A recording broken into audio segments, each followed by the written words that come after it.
Hi అండి. ఈరోజు నేను ఆవకాయ పచ్చడి పడుతున్నానండి. దీనికోసం ఒక పెద్ద కాయలు 2 తీసుకున్నానండి. 2 కాయలు కట్ చేయించి తీసుకొచ్చానండి. మనం ఇంటికి తీసుకొచ్చిన తర్వాత వీటిని శుభ్రంగా మళ్ళీ తుడుచుకోవాలండి. మధ్యలో గింజ ఒక పొర లాంటిది ఉంటుందండి, అవన్నీ కూడా తీసేసి శుభ్రంగా తుడిచి ఒక 10 నిమిషాలు ఒక అరగంట ఫ్యాన్ కింద ఆరబెట్టానండి. ఇప్పుడు కలపడం స్టార్ట్ చేస్తాను.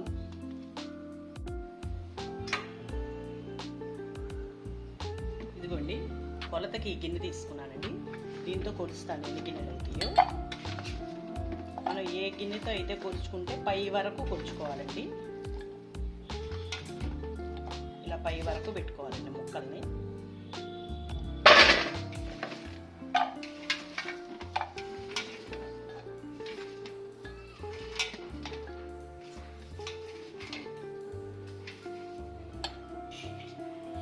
ఇదిగోండి, 2 గిన్నెలు అయినాయి.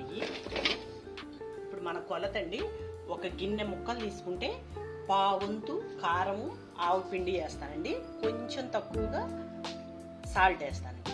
ఇప్పుడు 2 గిన్నెలు అయినాయి కదండి, అంటే దీని సగానికి కారము సగానికి ఆవు పిండి వేస్తానండి, కొంచెం తక్కువగా సాల్ట్ వేస్తాను. ఇదిగోండి, కల్లుప్పు గిన్నె సగానికంటే కొంచెం తక్కువగానే తీసుకున్నానండి, చాలకపోతే మడ్డి వేసుకోవచ్చు. దీన్ని కొద్దిగా ఎండలో పెట్టి ఒక రౌండ్ మిక్సీ పడతానండి. ఇదిగోండి ఉప్పు,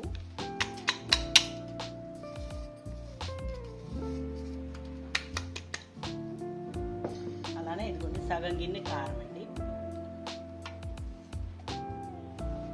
అలానే మెంతి పిండి కూడా సగం గిన్నె వేస్తాను. ఇది నేను ఆవాలు ఎండలో పెట్టి మిక్సీ వేసి ఉంచానండి.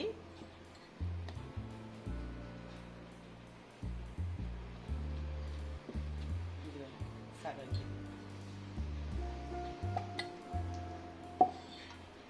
ఇదిగోండి పసుపు ఒక 2 స్పూన్లు వేసానండి దగ్గర.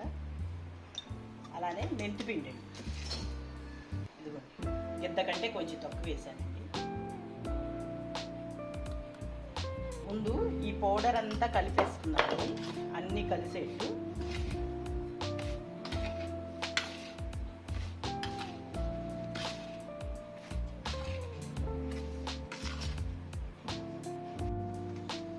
ఇదిగోండి మొత్తం ఇలా కలిపేసేసానండి.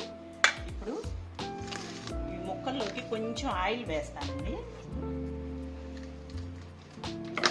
ఇవి కిలో ముక్కల దాకా ఉంటాయండి. ఒక 1/2 కిలో వరకు నూనె పట్టిద్దండి. నేను వేరుశనకాయ పప్పు నూనె పోస్తున్నానండి.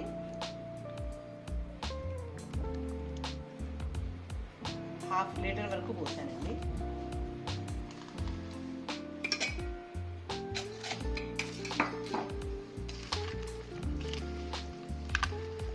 ముక్కలు ఇలా నూనెలో పడితే అండి గట్టిగా ఉంటాయి. ఫస్ట్ నూనెలో ముక్క మునిగి తీస్తే, ఇప్పుడు ఇవి కొంచెం తీసి కారంలో వేసేసి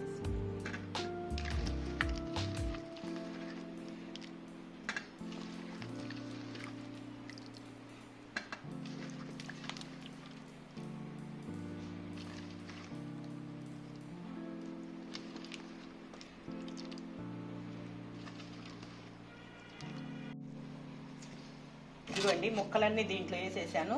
అలానే నూనె కూడా మొత్తం వంచేసేసానండి. ఇప్పుడు మొత్తం కలిపేసుకుందామండి. నేను చిన్నుల్లిపాయలు వేయలేదండి, అంటే ఒలిచిపెట్టలేవు. ఒకసారి మనం రేపు ఎల్లుండి తిప్పేటప్పుడు చిన్నుల్లిపాయలు వేసి కలిపేసేయచ్చండి. ఇది కలిపేసి ఒక డబ్బాలో పెట్టేసి 3 రోజుల వరకు అట్లానే ఉంచాలండి.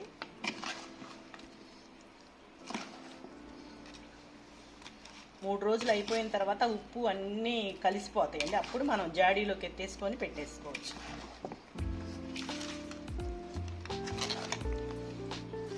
పొడి లేకుండా మొత్తం ఇలా కలుపుకోవాలండి. చేత్తో కలుపుతాను.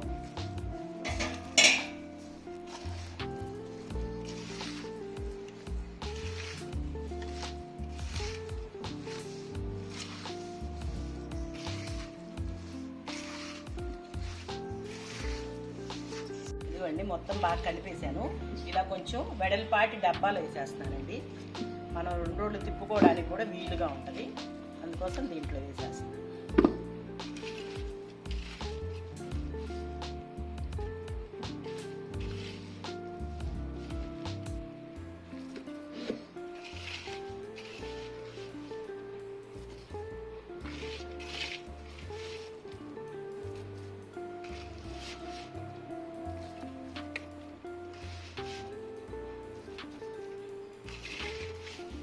ఒక టబ్బులో అయినా కలుపుకోవచ్చండి, మీ ఇష్టం.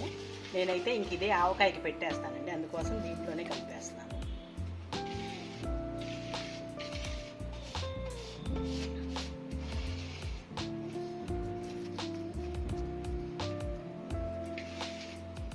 ఇది కొంచెం జాగ్రత్తగా పెట్టాలండి, తడి తగలకుండా, చీపిరి అలాంటివి తగలకుండా మూత పెట్టేసి ఒక క్లాత్ పైన కప్పేసి జాగ్రత్తగా పెట్టండి. మళ్ళీ రేపు ఒకసారి తీసి గంట పెట్టి కలుపుతానండి. ఇదిగోనండి, వాటికి 3 రోజులు అయిపోయింది పచ్చడి. నిన్న తిప్పేటప్పుడు చిన్నుల్లిపాయలు కూడా వేసి తిప్పేసేసానండి. ఆయిల్ కూడా చూడండి పైకి ఎట్లా వచ్చేసేసింది. ఇంక తీసి మనం జాడీలో పెట్టేసుకోవచ్చండి. ఇప్పుడు అన్నంలో కూడా కలిపి చూపిస్తాను చూడండి. ఉప్పు సరిపోయిందో లేదో ఒక్కసారి చూసుకొని అన్నంలో కలుపుకొని తినేసి ఇంకా జాడీలో పెట్టేసుకుందాం.